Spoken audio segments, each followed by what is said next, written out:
Αγαπημένες μου φίλες και φίλοι, γεια σας και πάλι. Σήμερα θα σας κάνω έναν παραδοσιακό παρασκεύασμα που ίσως και εσείς το ξέρετε. Είναι γάλα με τρί. Το τρί είναι όπως το κρυθαράκι.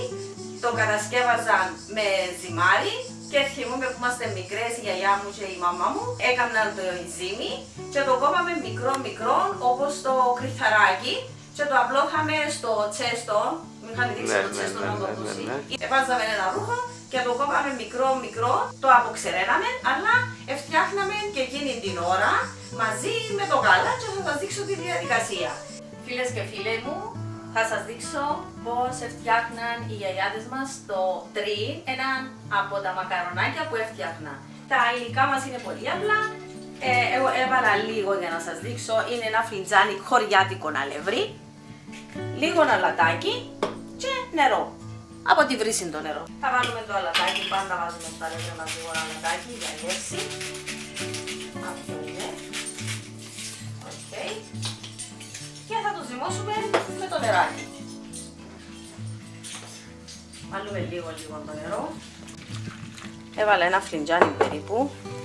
Πολλά ωραίο αλεύρι, μυρίζει, φαίνεται ότι είναι φρέσκο. Καταλάβετε άμα είναι φρέσκο. Με τη μυρωδιά του. Σου μυρίζει, αυτό σου λέω. Εδώ και μου έντονη η μυρωδιά του. Φρεσκοαλεσμένο σιτάρι, κυπριακό σιτάρι, είναι ωραίο. Έτσι, είναι εύκολο. Απλώς πρέπει να γίνει μια σφιχτή ζύμη για να μπορούμε να την κόβουμε. Δεν έχω συντροφιά σήμερα το μικρό μου το γατάκι. Το Τόμι δυστυχώς χάθηκε και είμαι πολλά στενοχωρημένη.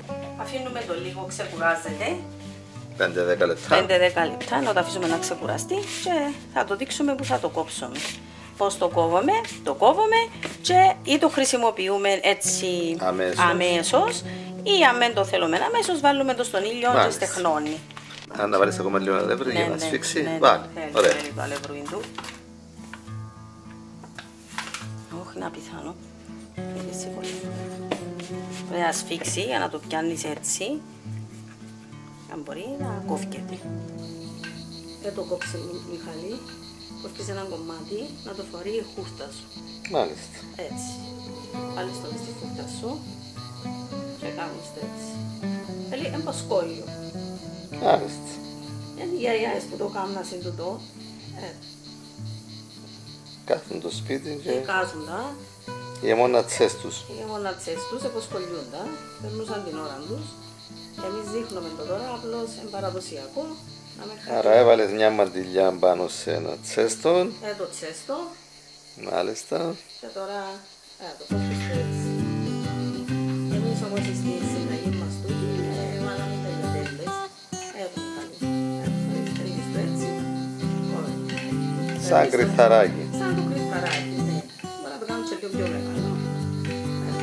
Δηλαδή που κάνουν και οι μάμες το κρυθαράκι μπορούμε να το κάνουμε με τούτο.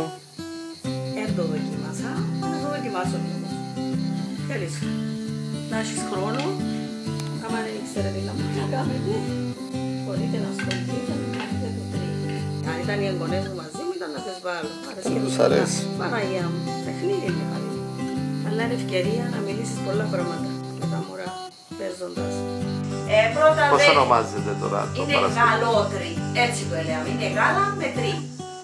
Τώρα χρησιμοποιούμε τις ταγιατέλες. Για να κάνεις. Πιο ευκολία. Ναι, θα κάτσουμε να κόψουμε το τρί. Εντάξει, αν θέλουμε μπορούμε να το κάνουμε, είναι εύκολο.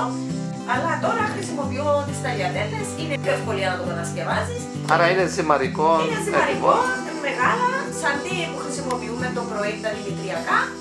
Μπορούμε να το κατασκευάσουμε αυτό.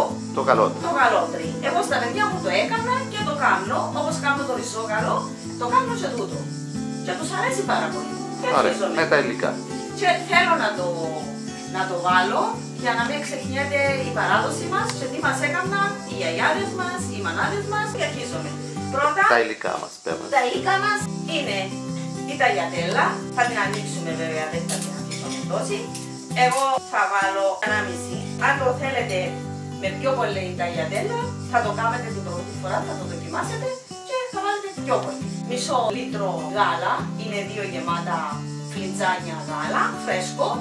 Αν έχετε αγελαμινό, αν έχετε του προβάτου, αν έχετε τις κατσίπες, Ό,τι γάλα έχουμε στο σπίτι μπορούμε να το χρησιμοποιήσουμε και 2 κουταλιές ζάχαρη και η ζάχαρη είναι όσοι θέλει ο καθένας. Μπορεί να βάλουμε και πιο λίγη. Αν το θέλουμε πιο γλυκό μπορεί να προσθέσουμε. Θα το δοκιμάσουμε στο τέλος και θα δούμε πόσο γλυκό μας αρέσει. Και αρχίζουμε. Έχω βάλει 3 ποτήρια νερό στην κατσαρόλα μου, περίπου 750 ml, να κοχλάσει και να ρίξω μέσα τις ταγιατέλες. Το νερό σου έβρασε, έχει κοχλάσει. Το σπάζεις, αυτό το μέγεθος να είναι η ταγιατέλα και θα το ρίξω μέσα στο κοχλαστό. Πρέπει κοχλαστό για να μην μας κολλήσει από κάτω. Μπορείτε να βάλετε και πιο πολύ ποσότητα Μιχάλη ταγιατέλες, αν το θέλετε πιο πηχτό.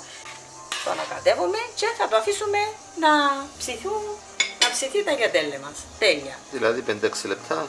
Θέλει την ώρα το αγαπητό. Έχουν ανοίξει τα ταγιατέλες, νάτες. Μετά. Έχει 10-12 λεπτά. Ετράβηξε το νερό, να το μέσα. Ναι.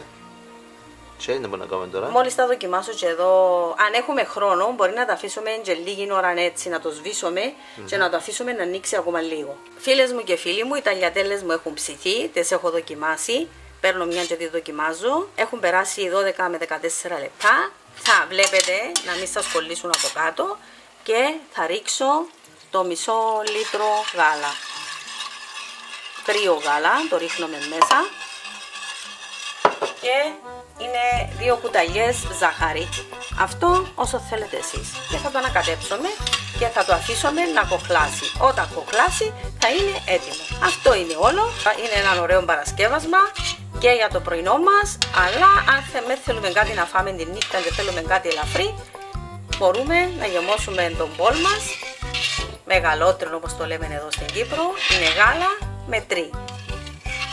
Ταγιατέλα. Ναι, εμείς το κάνουμε με ταγιατέλα τώρα. Είναι πολύ εύκολο να το δείτε, μπορεί να κοχλάσει, θα το σβήσω. Θα είμαστε από πάνω διότι αφρίζει. Δεν μπορούμε να. Τώρα που έβαλες το γάλα. Ναι, είναι εύκολο να αφρίσει. Σήμερα κάναμε λίγο. Μόνο για μας. Δεν ήξερα αν θα έρθει ο γιος μου μικρός που του αρέσει πάρα πολύ. Τρώγεται ζεστό. Όσο μείνει θα το βάλουμε στο ψυγείο. Το Μιχάλη μου εκόχλασε. Δεν πρέπει να φύγουμε από πάνω του. Όταν βάλεις το γάλα πρέπει να είσαι. Να μην αφρίσει. Εδώ να το ανακατεύεις. Τέλειωσε. Αυτό είναι. Διαλύθηκε και ζάχαρη μέσα. Έτοιμο για σερβίρισμα. Άρα τώρα το σβήνεις. Το σβήνουμε. Είναι η ηλεκτρική αιστεία μας ακόμα θα κοχλάσει. Έχει ωραία μυρωδιά. Σου θυμίζει κάτι από χωριό. Επειδή εγώ είμαι μαθημένη σε αυτές τις γεύσεις, τις λατρεύω. Δοκιμάστε το όμως εσείς και θέλω τα σχόλιά σας. Γραφτείτε και στο κανάλι μας. Σας ευχαριστούμε πάρα πολύ για τα σχόλιά σας. Και που προωθείτε τα βίντεο μας. Ναι. Να το, γιατί έτσι ζεστό το τρώμε, Μιχάλη μου. Το απολαμβάνω, Μιχάλη μου, αλλά μου έρχονται και αναμνήσεις. Το πηγαίναμε στις θείες μου στην Πάφο, στο Άγιο Φώτιο. Η θεία μου η Χριστοδούλα ήταν αδερφή της γιαγιάς μου. Σηκώνε του από το πρωί, εγάλευε, διότι είχε κατσίκες. Άρμεγε. Άρμεγε τις κατσίκες. Άρμεγε, έφερνε το γάλα πάνω και έκαμε μας για να μας ευχαριστήσει. Είχε τρίν έτοιμο, αποξηραμένο. Είχε έκαμνας με την προγιαγιά μου. Έφτασα και την προγιαγιά μου. Έκαμνε και η γιαγιά μου το τρί. Έκαμε και η γιαγιά σου, έφτασα και την προγιαγιά μου, που τον παππού μου. Και φτιάχναν το, έβαλαν το στους τσές τους, ήταν πολύ νοικοκυρές. Και ξέρεις, άμα συνηθίσεις που μικρήτουν τα πράγματα, όταν τα τρώεις, μόνος σου πάει σε εκείνες τις εποχές. Έγινε και πολύ πικανό, πολλά ωραία. Αυτός δοκιμάστε το και θα εκτιμηθείτε. Είναι μια παραδοσιακή κυπριακή συνταγή που πολλές την εξεχάσαμε και σήμερα θυμήθη κάτι και λέω του Μιχάλη θέλω να την κάνω για να μείνει. Είναι απλή αλλά είναι ωραία. Ένα πρωινό κάντε το και θα σας αρέσει. Η ζαχαρίτσα έρχεται μου ωραία, μπορεί να βάλετε και πιο λίγη και πιο πολύ, κρατάτε. Δεν έχουν συντηρητικά.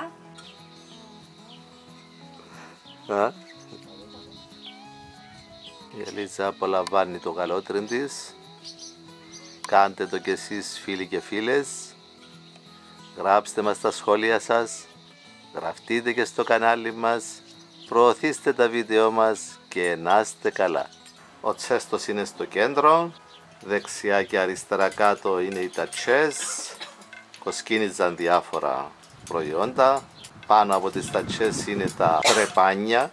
Στο κέντρο έχουμε δύο αρτοποιούς, τις κοτούλες. Για μυρωδιά του χωριού. Στα δύο πουλάκια εκεί, δύο πουλάκια αγαπημένα.